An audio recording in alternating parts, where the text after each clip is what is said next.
Air standard assumptions कि भाई जो हमारी एयर स्टैंडर्ड साइकिल्स हैं ऑटो, डीजल और डुअल साइकिल्स, उसमें कौन कौन से एजम्पशंस हम यूज करते हैं। फर्स्ट वन है the combustion process is replaced by heat addition process. जो कंबशन प्रोसेस है उसको रिप्लेस किया है हीट एडिशन प्रोसेस से। चिंता मत करो, 2 नंबर में थ्योरी का क्वेश्चन आया हुआ है ना। आगे चल करके अभी जब हम डायग्राम बनाएंगे तो सारे पॉइंट्स आपको ये समझ में आ रहे होंगे। जो सेकंड एजम्पशन है exhaust process is replaced by heat rejection process. Next, जो इसमें वर्किंग मीडियम होता है, जो वर्किंग फ्लूइड होता है, वो क्या होता है? Air. Air is only the working fluid in air standard cycles. Perfect gas की तरह हम इसको ट्रीट कर सकते हैं। आइडियल गैस की इक्वेशन हम यहां पर यूज कर सकते हैं, that is PB is equal to MRT. और आप ये देख चुके हैं लास्ट टाइम भी कि सीपी क्या होता है? Specific heat at constant pressure. And what about CV? Specific heat at constant volume. And gamma is what?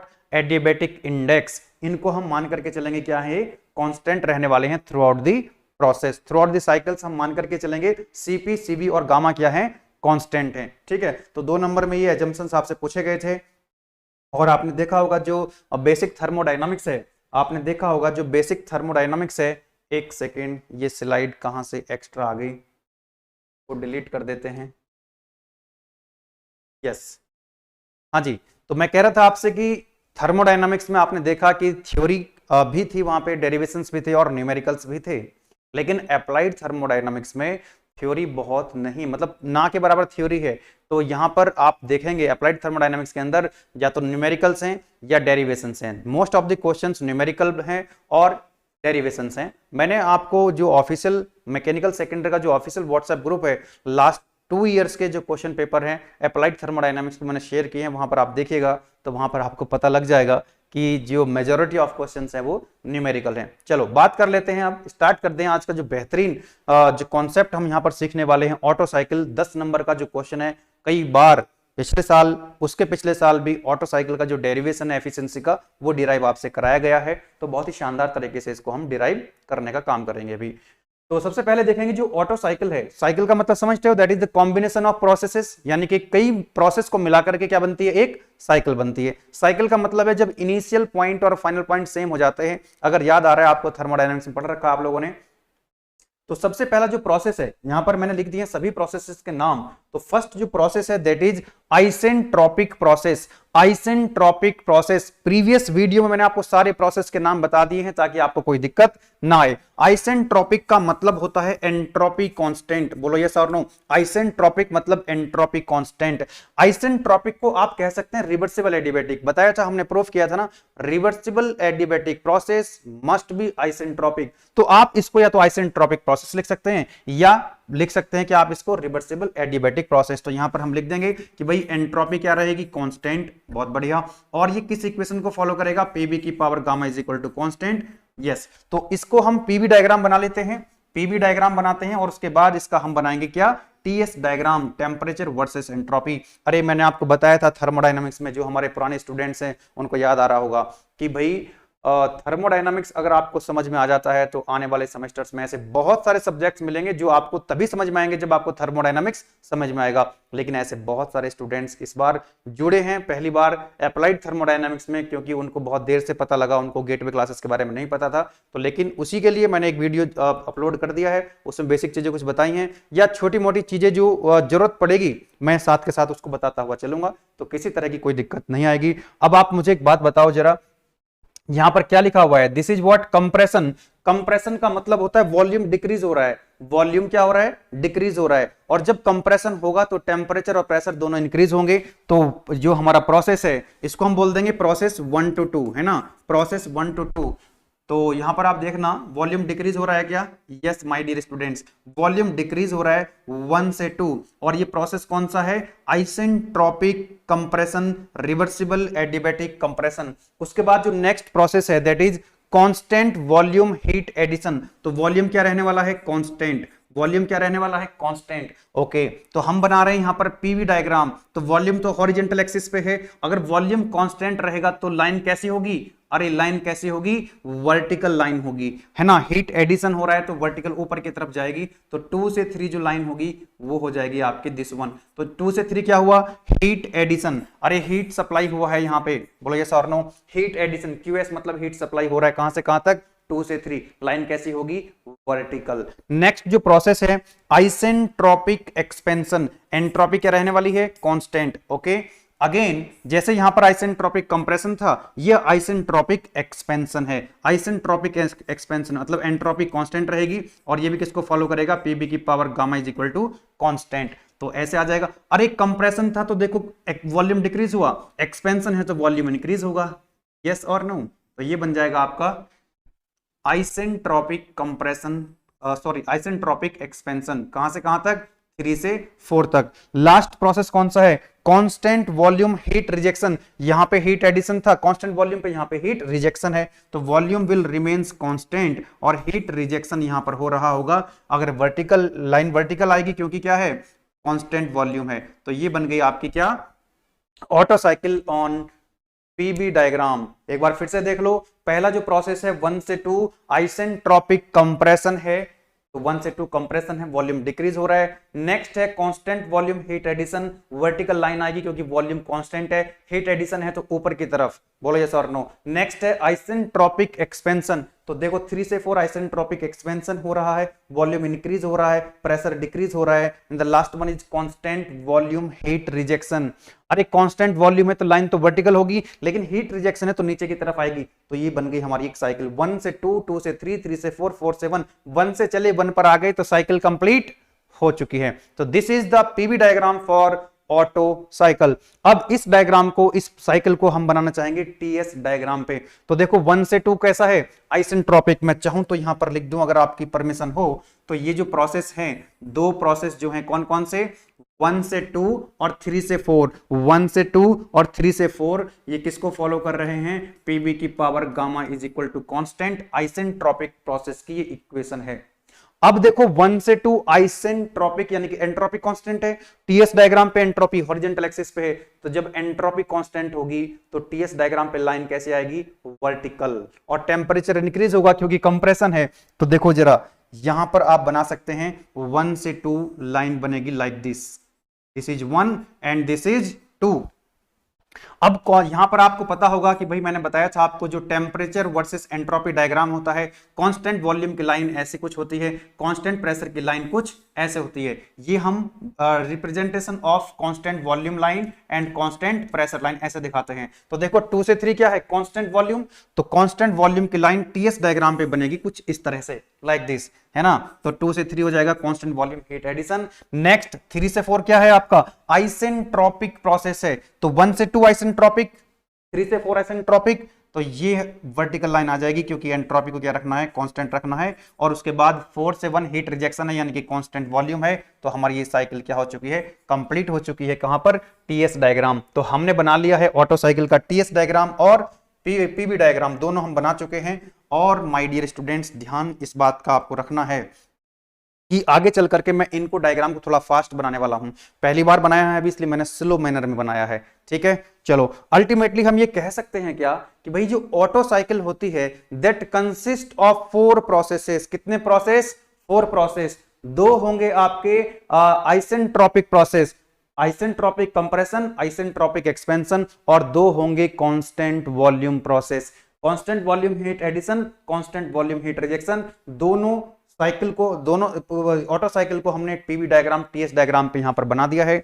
और यहां पर देखो 2 से 3 कौन सा प्रोसेस है, कांस्टेंट वॉल्यूम लिख सकते हैं, और 3 से 1 कौन सा प्रोसेस है, okay this is not 3, actually this is 4, है ना, दिस इज 4, करेक्ट कर लेंगे, दिस इज 4। तो 4 से 1 क्या है आपका, कांस्टेंट वॉल्यूम हीट रिजेक्शन। तो ध्यान देना भाई, ये बड़ा इंपॉर्टेंट है, ये बड़ा ही इंपॉर्टेंट पॉइंट है। हमको एफिशिएंसी का डेरिवेशन डिराइव करना है। यहां पे ध्यान देना कि यहां पर देखो 2 से 3 क्या हो रहा है, हीट एडिशन हो रहा है, 2 से 3 क्या हो रहा है, हीट एडिशन, यहां भी लिख देता हूं, 2 से 3 क्या हो रहा है, हीट एडिशन हो रहा है, बहुत इंपॉर्टेंट है। QS मतलब heat supply, heat addition, heat addition QS, heat supply QS, कहां से कहां तक 2 से 3, तो देखो ये 2 से 3 है, कांस्टेंट वॉल्यूम है, तो यहां पर हीट एडिशन हो रहा है, यहां भी लिख देते हैं QS। यहां पर देखो 4 से 1 क्या हो रहा है, 4 से 1 हीट रिजेक्शन हो रहा है, QR मतलब हीट रिजेक्शन, तो यहां पर 4 से 1 आप देख सकते हैं हीट रिजेक्शन हो रहा है। बोलो यस और नो। पूरा डायग्राम एकदम बेहतरीन तरीके से बता दिया, कहां पर क्या हो रहा है वो सारी चीजें मैं आपको बता दिया हूं। नाउ माय डियर स्टूडेंट्स, यहां पर एक टर्म आएगी कंप्रेशन रेशियो, बहुत इंपॉर्टेंट है कंप्रेशन रेशियो। कंप्रेशन रेशियो को हम लिखेंगे स्मॉल r से, कंप्रेशन रेशियो। ध्यान से देखो कंप्रेशन कहां पे हो रहा है, 1 से लेकर के 2 तक हो रहा है, 1 से 2 तक कंप्रेशन हो रहा है, तो यहां पर कितना वॉल्यूम होगा 1 पे, मान लो कितना है V1, और यहां पर कितना वॉल्यूम है 2 पर, दैट इज V2। बोलो यस और नो। 1 से 2 हो रहा है कंप्रेशन, तो कंप्रेशन से पहले कितना वॉल्यूम था V1, और कंप्रेशन के बाद कितना वॉल्यूम हो जाएगा V2। तो कंप्रेशन से पहले कितना वॉल्यूम था, कंप्रेशन के बाद कितना वॉल्यूम है, इन दोनों का जो रेशियो है that is called compression ratio. बोलो यस और no, that is called compression ratio. दूसरी चीज एक टर्म और आएगी यहां पर एक्सपेंशन रेशियो, बता रहा हूं यहां पर एडिशनल अभी जरूरत नहीं पड़ेगी इसकी। एक्सपेंशन रेशियो, एक्सपेंशन कहां पे हो रहा है, 3 से 4 हो रहा है एक्सपेंशन, अरे 1 से 2 कंप्रेशन हो रहा था तो V1 अपॉन V2, और एक्सपेंशन कहां पे हो रहा है 3 से 4 है ना, तो V4 अपॉन V3। एक्सपेंशन के बाद कितना वॉल्यूम है V4, और एक्सपेंशन से पहले कितना वॉल्यूम था V3, तो इसका जो रेशियो है that is called expansion ratio. और अगर आप ध्यान से ऑब्जर्व कर पा रहे हो, देखिए एक बार बढ़िया से समझ लोगे ना तो चीजें दिमाग में सेट हो जाएंगी, और अप्लाइड थर्मोडायनामिक्स आपको बहुत आसान लगने वाली है। देखो मैं आपको क्या कह रहा हूं कि भाई देखो V1 और V4 बराबर है कि नहीं है, V1 और V4 बराबर है, और यहां पर V2 और V3 बराबर हैं। तो यहां पर आप देख सकते हो कि भाई V1 को हम क्या लिख सकते हैं, हम लिख सकते हैं यहां पर V1 जो है वो V4 के बराबर है, और V2 किसके बराबर है, V3 के बराबर है। तो यहां पर V1 अपॉन V2, ये है V4 अपॉन V3, क्या दोनों बराबर आ जाएंगे, बोलो यस और नो। इसका मतलब हम ये कह सकते हैं जो एक्सपेंशन रेशियो है वो कंप्रेशन रेशियो के बराबर होगा। अगर ऑटो साइकिल की बात हो रही है तो एक्सपेंशन रेशियो और कंप्रेशन रेशियो दोनों बराबर, जबकि डीजल साइकिल में ऐसा नहीं होगा। हम अगली बार पढ़ेंगे डीजल साइकिल, उसमें ऐसा नहीं होगा। ठीक है, चलो आगे बढ़े, इसको इतनी बात समझ में आ गई आपको, यस। चलो जी नेक्स्ट, अब हम क्या करने वाले हैं, एफिशिएंसी का फॉर्मूला ड्राइव करने वाले हैं। ये कहां से डायग्राम आ गया भाई, ठीक है, ओके राइट। हम यहां पर एफिशिएंसी का फॉर्मूला ड्राइव करने वाले हैं, और एफिशिएंसी का जो फॉर्मूला आता है मैं यहां पर लिख दूं क्या कहीं पे, हाँ जी यहां पर लिख देते हैं। जो एफिशिएंसी का फॉर्मूला आएगा वो आने वाला है 1 माइनस 1 अपॉन r की पावर गामा माइनस 1। ये फॉर्मूला हमको डिराइव करना है ना। Efficiency equal to 1 minus 1 upon r की पावर गामा माइनस 1। r क्या है यहां पे, अभी बताया आपको compression ratio, and gamma is what, adiabatic index. इस डेरिवेशन को डिराइव करना है, 10 नंबर में डेरिवेशन लगातार 2 साल से आ रहा है। तो एफिशिएंसी होती क्या है आप मुझे बता सकते हैं, एफिशिएंसी होती है net work output upon net work output upon input. तो इनपुट क्या दे रहे हैं यहाँ पे, हीट सप्लाई, और आउटपुट क्या मिल रहा है हमको, वो अभी हम यहां पर मैं आपको स्टेप बाय स्टेप बताना चाहूंगा। तो सबसे पहले तो आप मुझे ये बताओ 1 से 2 और 3 से 4 ये जो साइकिल अभी बनाई थी हमने, ये किसको फॉलो कर रही है, पीबी की power gamma is equal to constant, yes और no. Yes my dear students, बताओ हीट सप्लाई कहां पे हो रही है, 2 से 3 कांस्टेंट वॉल्यूम पे हीट सप्लाई हो रही है, QS मतलब हीट सप्लाई। हीट रिजेक्शन कहां पे हो रही है, 4 से 1, QR मतलब हीट रिजेक्शन, ये बता चुका हूं अभी मैं आपको। चलो अब एक बात मुझे बताओ, हीट सप्लाइड को हम कैसे कैलकुलेट कर सकते हैं। अरे भाई हम आइडियल गैस की इक्वेशन अप्लाई कर पाएंगे कि नहीं कर पाएंगे, बिल्कुल कर पाएंगे। आइडियल गैस की इक्वेशन यहां पर आप अप्लाई कर सकते हो। और मुझे बताओ हीट सप्लाई कौन से प्रोसेस पे हो रही है, कांस्टेंट वॉल्यूम। तो ये तो मैं आपको बताया था आपको कि भाई Q इज इक्वल टू कितना होता है, mc/dt होता है, टेम्परेचर डिफरेंस, dt मतलब टेम्परेचर डिफरेंस। अगर कांस्टेंट प्रेशर पे हीट सप्लाई होगी तो mcp/dt हो जाएगा, अगर कांस्टेंट प्रेशर पे और कांस्टेंट वॉल्यूम पे हीट सप्लाई होगी तो कितना हो जाएगा, mcv/dt हो जाएगा। बोलो यस और no. Constant volume specific heat at constant volume, constant pressure है तो specific heat at constant pressure, ये आपको याद आ गया। है ना। इस तरह की चीजें मैं आपको बताता हुआ चलूंगा, कोई दिक्कत वाली बात नहीं है, क्योंकि 2 से 3 कांस्टेंट वॉल्यूम पे हीट एडिशन हो रही है, तो हीट एडिशन कितना आ जाएगा बता सकते हो क्या? That is equal to mCv dt, और dt मतलब टेम्परेचर डिफरेंस, कहां से कहां कि भाई 2 से 3, तो 2 से 3 हीट एडिशन हो रहा है, तो T3 माइनस T2, तो क्या लिखेंगे यहां पर हम T3 माइनस T2। एक बार समझ में आ जाएगा तो कोई दिक्कत वाली बात नहीं है, एक बार प्रैक्टिस कर लेना क्वेश्चन की, डेरिवेशन की, मजा आ जाएगा आपको। नेक्स्ट जो हीट रिजेक्शन हो रहा है वो कहां पे हो रहा है? 4 से 1 हो रहा है। कहां से हो रहा है? 4 से 1 हो रहा है, और यहां भी कांस्टेंट वॉल्यूम है, तो हीट रिजेक्शन कितना आ रहा होगा? That is equal to mCv, temperature difference, यानी कि T4 minus T1, T4 minus T1, तो ये हीट सप्लाई है और ये हीट रिजेक्शन है, कोई दिक्कत वाली बात नहीं है। चलो अब आप मुझे एक बात बताओ, एफिशिएंसी का फॉर्मूला क्या होता है, क्योंकि हमको तो एफिशिएंसी की बात करनी है अल्टीमेटली। ऑटो साइकिल की एफिशिएंसी होती क्या है? That is W net upon input कितना है? हीट सप्लाई, तो नेट वर्क आउटपुट। आप, ये तो साइकिल की बात हो रही है, क्या हम पढ़ चुके हैं थर्मोडायनामिक्स के अंदर? मैं आपको रिकॉल करा देता हूं जिनको नहीं पता है कि भाई फर्स्ट लॉ ऑफ थर्मोडायनामिक्स क्या कहता है साइकिल के लिए, है ना। साइकिल के लिए क्या होता है कि W नेट जो होता है that is equal to Q net, मतलब net work transfer is equal to net heat transfer होता है। और नेट हीट ट्रांसफर का मतलब कि भाई कितनी हीट सप्लाई हुई, कितनी हीट रिजेक्ट हुई, उनका नेट हीट ट्रांसफर ले लो, तो that is QS minus QR। कितनी हीट सप्लाई हुई? QS, कितनी हीट रिजेक्ट हुई? QR। इनका जो एल्जेब्रिक सम है that is net heat transfer, and according to first law net heat transfer is equal to net work transfer. तो यहां पर एफिशिएंसी क्या है? नेट वर्क ट्रांसफर, तो कितना हो जाएगा?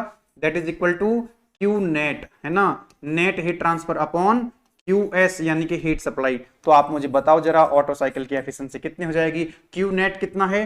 That is QS heat supplied minus QR heat rejection upon QS। Yes my dear students, अब क्या लिख सकते हो इसको? तो इसको जब इससे डिवाइड करोगे तो कितना आ जाएगा? 1 minus QR upon QS, heat rejection upon heat supplied. बोलो यस और नो?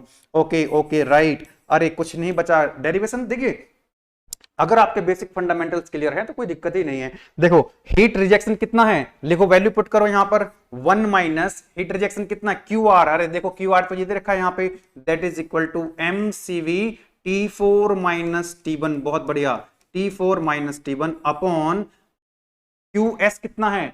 QS ये रहा देखो यहां पे, that is equal to mCv T3 minus T2।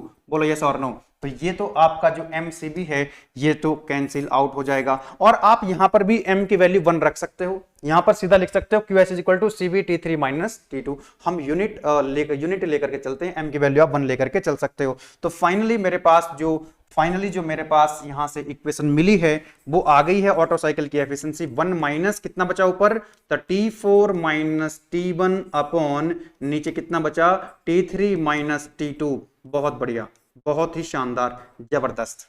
ठीक है, चलो इसको मैं रफ कर दूं, ये साइड में बताता हुआ चल रहा हूं कि चीजें हो कैसे रही हैं, फाइनली अल्टीमेटली चीजें कैसे हो रही हैं, हर एक चीज का कारण मैं आपको बता रहा हूं। चलो आगे बढ़े, नेक्स्ट आ जाइएगा जरा।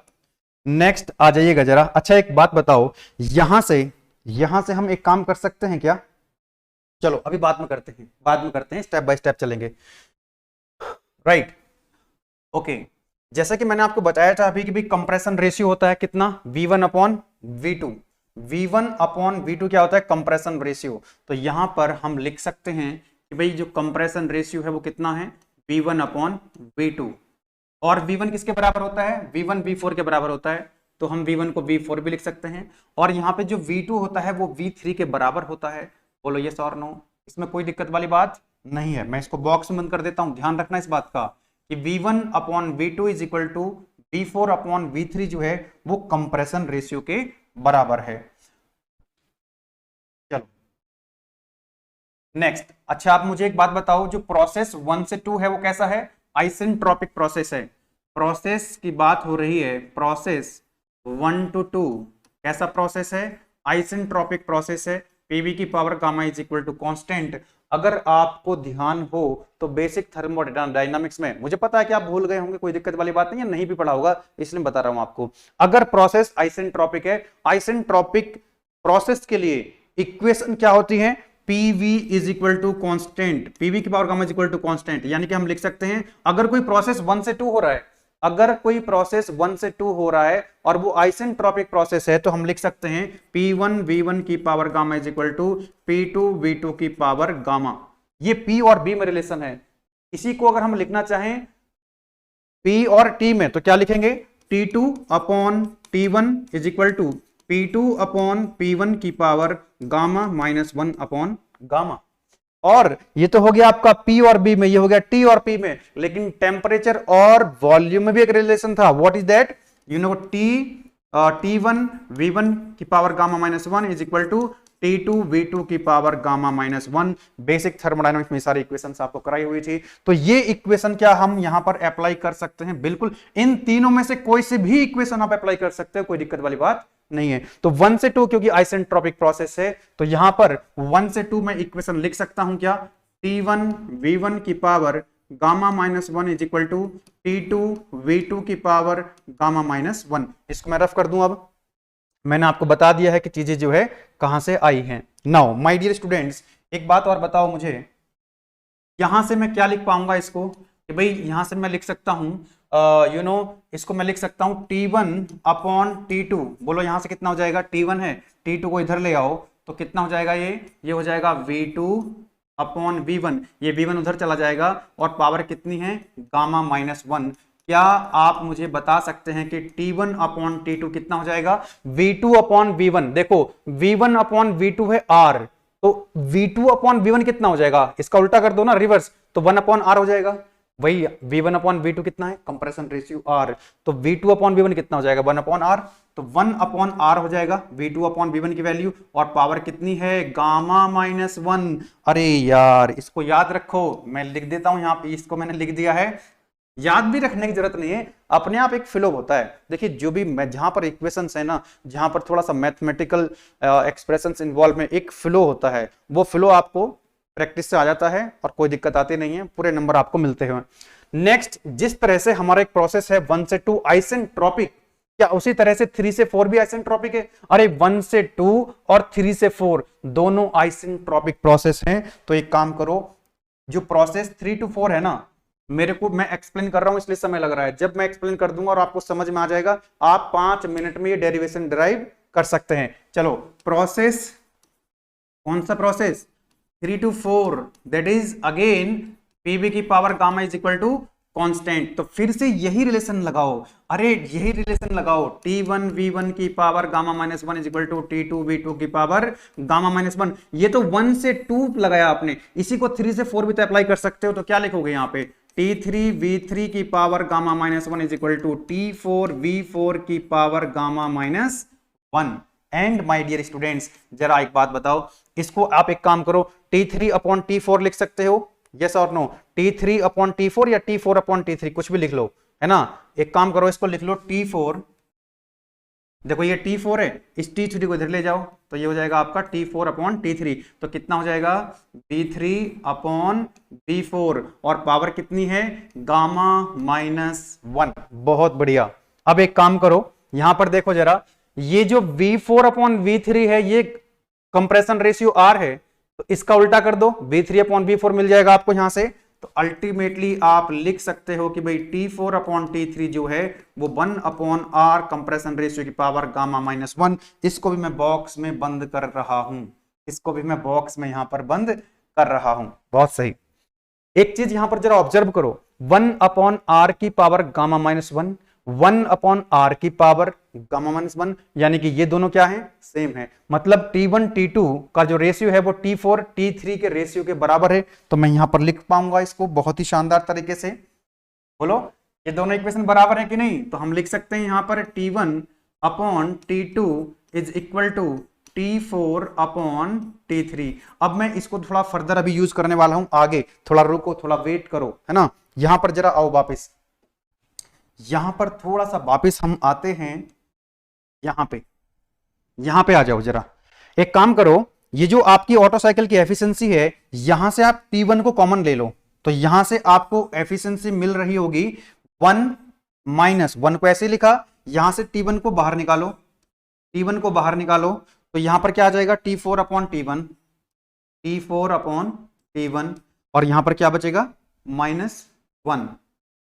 इसी तरह से यहां से आप एक काम करो, T2 को बाहर निकाल लो, T2 को बाहर निकालो, अंदर क्या बचेगा T3 upon T2, T3 upon T2 और यहां पर क्या बचेगा 1 -1। ओके राइट, अब चल रहा है ना, राइट चली गई। चलो तो यहां पर आप देख पा रहे हैं इसको, T4 अपॉन T1 है, नीचे कितना बचा T3 अपॉन T2, बहुत सही राइट। थोड़ा सा यहां पर आप ध्यान दीजिएगा, ये जो T4 अपॉन T1 है ना, यहां पर आप देखो, इसको एक काम करो, ये जो T4 है इसको ऐसे लिखा रहने दो और इसको T1 को इसके नीचे ले जाओ, ठीक है। इसी तरह से T3 को इधर ले जाओ, तो ये हो जाएगा T3 और यहाँ पे T2 है, ऐसा लिख सकते हैं, एक ही तो बात है, अरे एक ही तो बात है। अब जरा ध्यान से अगर आप ऑब्जर्व कर पा रहे हो तो T4 अपॉन T1, ये T4 अपॉन T1 है, ये T3 अपॉन T2 है, नीचे T3 अपॉन T2 है, अरे ये जो T4 upon T1 T3 upon T2 तो बराबर है, इसका मतलब ये कैंसिल आउट हो रहा है क्या, यस और no? Yes my dear students, yes, है ना। देखो तो अब ये जो आपको मिलेगा रिजल्ट, यहां पे कितना मिल गया एफिशिएंसी आपको 1 - T1 अपॉन T2। अरे यार ये तो आपका फाइनल रिजल्ट आ चुका है। देखो T1 अपॉन T2 कितना है, T1 upon T2, T1 upon T2 is equal to 1 upon R की पावर गामा -1। तो यहां पर वैल्यू पुट कर दो, तो ये आपको एफिशिएंसी मिल जाएगी ऑटो साइकिल की, है ना। तो 1 - 1 अपॉन T1 अपॉन T2 यानी कि 1 अपॉन R की पावर गामा -1। अरे यही तो देखो एक्सप्रेशन आ चुका है, बोलो यस और नो, आ चुका है कि नहीं? यही तो हमको डिराइव करना था, यही हमको डिराइव करना था कि ऑटो साइकिल की जो एफिशिएंसी होती है 1 - 1 अपॉन R की पावर गामा -1 होती है। तो फाइनली देखो कितने इजी तरीके से एक्चुअली मैंने आपको समझाने का प्रयास किया है, आपको मैंने अलग अलग तरीके से बेसिक चीजें आपको बताई हैं, थर्मोडायनामिक्स ये चीजें कहां से आई हैं, हर एक लाइन का मतलब बताया मैंने आपको। लेकिन जब आपको ये समझ आ चुका होगा तो you will take only 5 minutes to derive this expression, ठीक है। चलो अब यहां से एक चीज और आप यहां पर देख सकते हो कि भाई जो ऑटो साइकिल की एफिशिएंसी है ये किस बात पे डिपेंड करती है, कौन से पैरामीटर पे डिपेंड करती है? ये डिपेंड करती है कंप्रेशन रेशियो आर पे और एडियाबैटिक इंडेक्स गामा पे। देखो ध्यान से जरा, अगर एडियाबैटिक इंडेक्स गामा, देखो ध्यान से, ये कहां से आ गया फिर, चलो ठीक है। तो भाई अगर मान लो अगर आप कंप्रेशन रेशियो को बढ़ाओगे तो एफिशिएंसी बढ़ेगी, बिल्कुल सही बात है। अगर आप एडियाबैटिक इंडेक्स गामा को बढ़ाओगे तो एफिशिएंसी बढ़ेगी। आप देख सकते हैं, आप यहां पर देख लो, कैलकुलेटर आपके पास है, आप कंप्रेशन रेशियो रखो पहले 5, तो कुछ गामा की वैल्यू कुछ भी ले लो, कांस्टेंट ले लो, 1.4 ले लो, ठीक है। तो कंप्रेशन रेशियो की वैल्यू बढ़ाते जाओ तो आप देखोगे एफिशिएंसी की वैल्यू बढ़ती जाएगी। आप कंप्रेशन रेशियो को कांस्टेंट कर दो, उसके बाद एडियाबैटिक इंडेक्स गामा की वैल्यू बढ़ाओ तो एफिशिएंसी बढ़ती जाएगी, ठीक है ना। तो यहां पर हम बना सकते हैं एफिशिएंसी वर्सेस कंप्रेशन रेशियो, है ना। अब ये आर जो है कई बार ऐसा बनाते हैं, कई बार ऐसा बनाते हैं, जो जैसा आपको बनाना है बना लीजिए। ये आर है, आर मतलब कंप्रेशन रेशियो। तो जैसा कि मैंने आपको बताया जो ऑटो साइकिल की एफिशिएंसी हमारे पास आई है 1 - 1 अपॉन आर की पावर गामा -1। अगर आप क्या करोगे, गामा की वैल्यू बढ़ाओगे तो एफिशिएंसी बढ़ेगी, बिल्कुल सही बात है। अगर आप यहां पर कंप्रेशन रेशियो को बढ़ाओगे, कंप्रेशन रेशियो को अगर आप बढ़ाओगे तब भी आपकी जो एफिशिएंसी है वो बढ़ेगी। अगर आप ध्यान से देखें यहां पर कंप्रेशन रेशियो आर कितना है 0, अगर आप कंप्रेशन रेशियो आर को 0 रखोगे तो एफिशिएंसी भी कितनी आएगी 0 आएगी, एफिशिएंसी भी कितनी आ जाएगी 0। तो यहां से आप गामा की जो वैल्यू है मान लो 1.3 आपने ली, आपने गामा की वैल्यू कितनी ली 1.3, तो आप देखो ये कर्व बना है किसके लिए, एफिशिएंसी वर्सेस कंप्रेशन रेशियो, समझ में आ रही है। तो कंप्रेशन रेशियो देखो इधर की तरफ बढ़ रहा है तो एफिशिएंसी भी बढ़ रही है। अगर मैं ऐसा कोई वर्किंग फ्लूइड लूं, अभी एक पर्टिकुलर वर्किंग फ्लूइड के लिए है जिसकी गामा की वैल्यू 1.3 है, अगर मैं ऐसा एक वर्किंग फ्लूइड ले लूं जिसकी गामा की वैल्यू इससे ज्यादा हो, है ना, मान लो गामा की वैल्यू कितनी है 1.4 है, तो ये कर्व ऐसा आ जाएगा। तो एफिशिएंसी बढ़ी कि नहीं बढ़ी, कंप्रेशन रेशियो बढ़ रहा है दोनों ही केसेस में तो ऑब्वियसली एफिशिएंसी बढ़ेगी। लेकिन इसका कंप्रेशन रेशियो, इसका गामा 1.3 है, इसका गामा 1.4 है, तो जिसका गामा ज्यादा होगा उसकी एफिशिएंसी ज्यादा होगी। ऐसा कोई हम अगर ले लें वर्किंग फ्लूइड जिसकी और ज्यादा हो, मान लो गामा की वैल्यू कितनी है 1.67 है, तो इसकी एफिशिएंसी और भी ज्यादा हो रही होगी। तो इस तरह से आप बना करके समझा सकते हैं। मिलते हैं फिर नेक्स्ट वीडियो में, तब तक आप पढ़ाई करते रहिए। Wish you very all the best. Thank you.